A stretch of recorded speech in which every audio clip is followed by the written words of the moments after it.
هو بيكلمهم وبيقول لهم ايه وهم في ارض الملعب.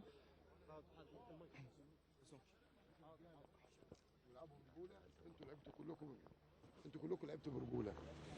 انا اعتقد مفيش حد في جمهور الزمالك زعلان، لانه انتوا لعبتوا لغايه اخر لحظه عايزين تكسبوا، وده اللي احنا عايزينه من الزمالك.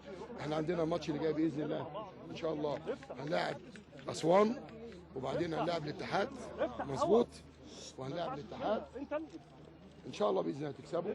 وزي ما بقول لكم المستوى اللي انا شفته النهارده مش انا اللي شفته، كل جماهيركم طالعه النهارده برغم ما فقدت النقطتين لكن سعداء.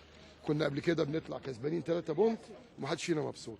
ان شاء الله ربنا يوفقكم باذن الله. بقول لكم لسه الدوري فاضل 17 ماتش، وفريق وادي دجله ده عنده مدرب فرنساوي بياخد 180,000 دولار. محمد صلاح اعتقد بياخد 40,000 دلوقتي، مش عارف بياخد ايه. عنده الراجل اللي جايبه الاجنبي اللي هو كان بيلعب مش عارف فين، ده فلوسه قد فلوسكم كلكم. فاقول لكم من فضلكم النهارده اعتبروا انطلاق. ببارك لباسم، فين باسم؟ انه فين؟ جاب جون عالمي النهارده. اتفك السحر يا باسم، الحمد لله. الحمد لله. كلكم رجاله. قول تاني، كنا بنلعب وبنكسب وبنطلع زعلانين، النهارده بنتعادل.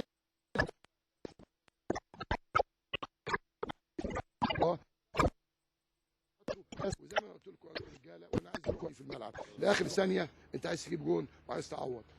ان شاء الله هتكسبوا باذن الله، واجي لكم ماتش اسوان وماتش الاتحاد وهنكمل ان شاء الله. احنا على الهوا هنا على قناه النيل الرياضه، بقول لحضرتك النهارده اعتقد عوده روح نادي الزمالك برغم التعادل في هذه المباراه.